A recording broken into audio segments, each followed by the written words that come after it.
Hi guys, so this video here is taken from a full course on building a track from scratch in Logic. You'll be able to watch all of the Logic related videos for the course on YouTube. There will be a link to the playlist below for you. But in this course, we're basically building this whole track from scratch.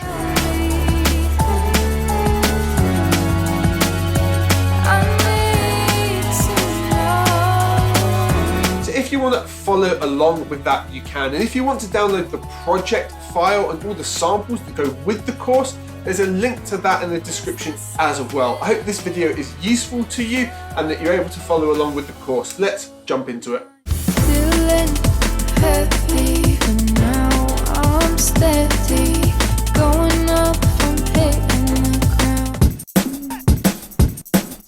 So tell me.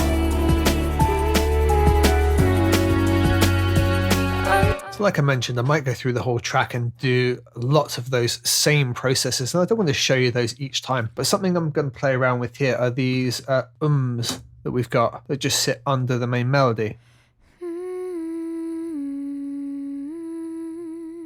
Something I want to try is kind of like thicken them up, widen them up, give a big feel to it. They sit quite nicely where they are. If I just loop these.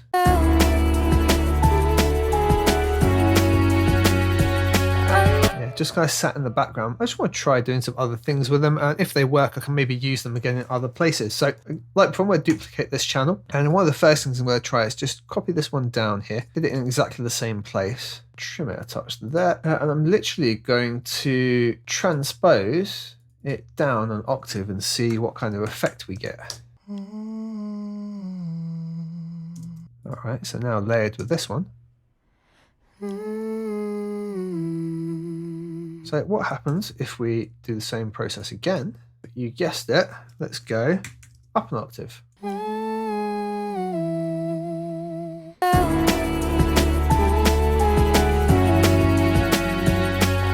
They work really nicely as layers, and I'm going to do that with the whole lot. There's a super simple technique that we can use right there. So these ones went up, and you don't have to type plus, you can just type the value you want in when you're going up. However, when you're going down, you do need to stick the minus in there. Let's try that out.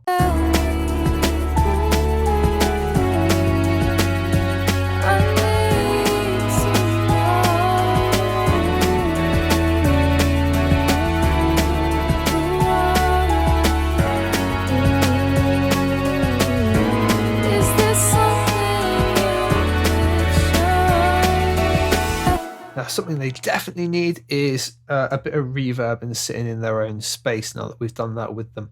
Especially, it's really evident here on the last one, so maybe we'll even push that into the reverb with a touch of automation. So let's take all three, just shift and click, highlight the whole lot. Let's go to the bus and let's send them to, let's just do the large room like everything else. And that's going to be way too much, but we'll get an idea.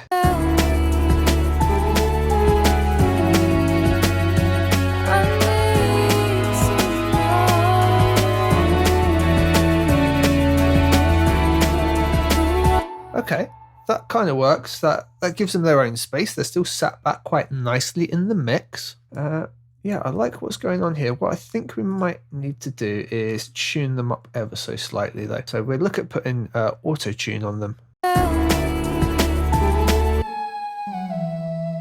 There's a couple of ways we can approach these. We can just use the auto-tune plugin itself. If we just go into our effects, into pitch and pitch correction, we can just tune this to the key of the track, which was, if I remember correctly, F sharp minor. So we can just go in here, we can put it in something like the minor pentatonic and take F sharp. That's going to make sure it holds it in pitch. All you ever really need to adjust is the response. And I want this to respond quite quickly. So notice if we had it slower, it went through like a whole series of notes. If we bring it fast, it just goes through two. So in context,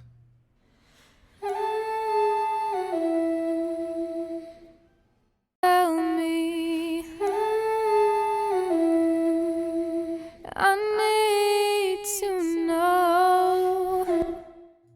Okay, so that's just going to help it hold it in tune.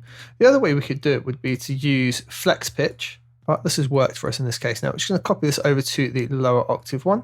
Now we might need to change the range on here over to low, but it's unlikely. It'll probably be okay for us. And definitely a little bit slower on the speed. Cool, so with all three.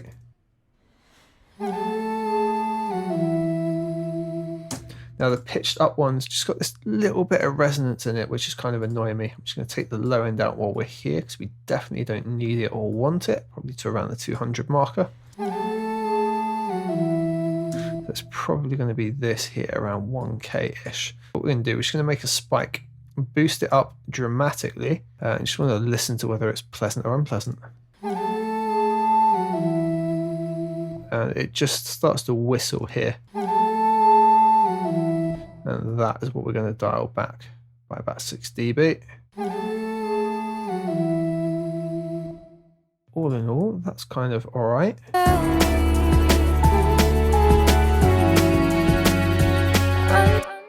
Now the other thing I'm going to do is just give them a quick rename. We'll call it high and low, so we know what they are. And I'm going to give it a bit of panning as well. So let's just take this section here, and we're going to put the high on the left because I've got an idea of putting some of the drums in the mix, like the hi-hat and things, slightly off to the right. That's where I like to put them. The low, do you know what? I think we'll keep the low center. Maybe put the original slightly off to the right.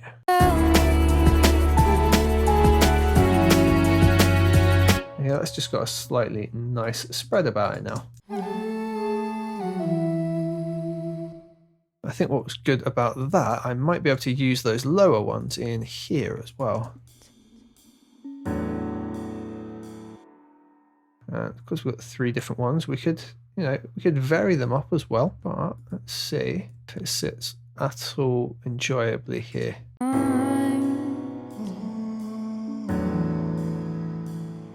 They used to be so.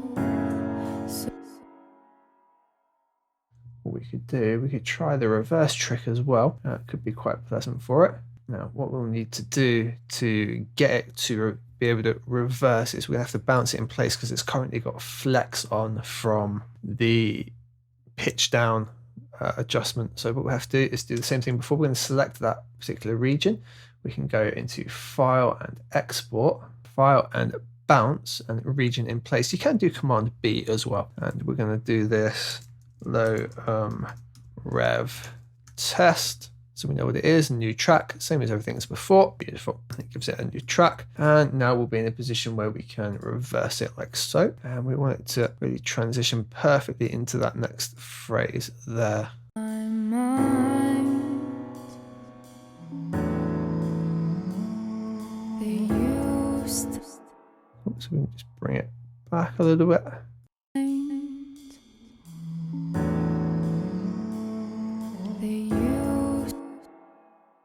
And what that definitely needs is to be sent heavily to a larger reverb. Potentially even a delay would work nicely on it as well, but let's just, for the minute, send it to that large concert hall like that. used to be.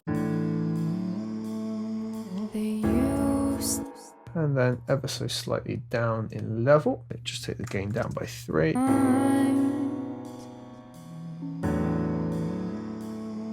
They used to be so.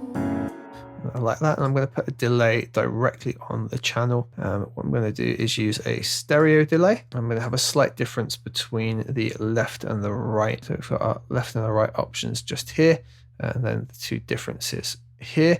What we can do is actually, for example, set them both to say 1/4 like this, and then have a deviation as well. So they are ever so slightly different between the 2. And we just have a really small percent, but it's still within that range of the 1/4. They're just going to be slightly off from each other. And a low cut, probably 300 hertz or so. Don't really need any of that body in there. High cut them slightly differently, and give them different feedback as well, and cross blend them as well. Depends what we need. Let's just play it back and hear how that works as a little transition for us.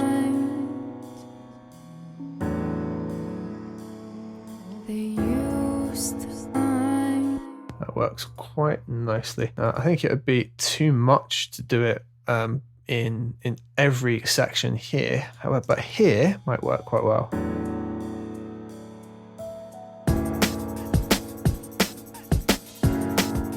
I think what might work really nicely is to take the middle ones here, then you use them again just when the break comes in. So the break comes back in here.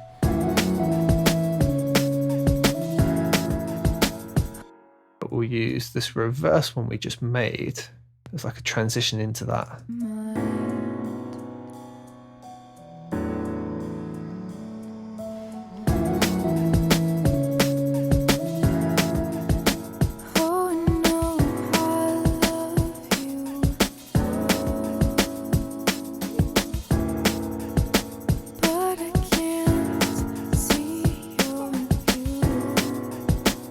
Here, I'm just going to use this first individual one here just to fill a little bit of space in. Starts just around there.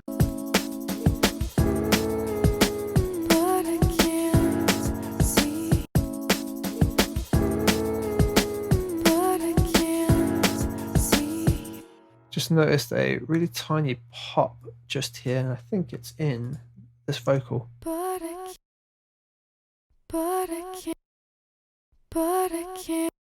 Yeah, it is just the plosive of the first word, so it might be just this little bit here. So what we're going to do to tackle that is just highlight all three. We've got a tiny little fade in. We're just going to bring this in just so it fades in over that pop. But I can't.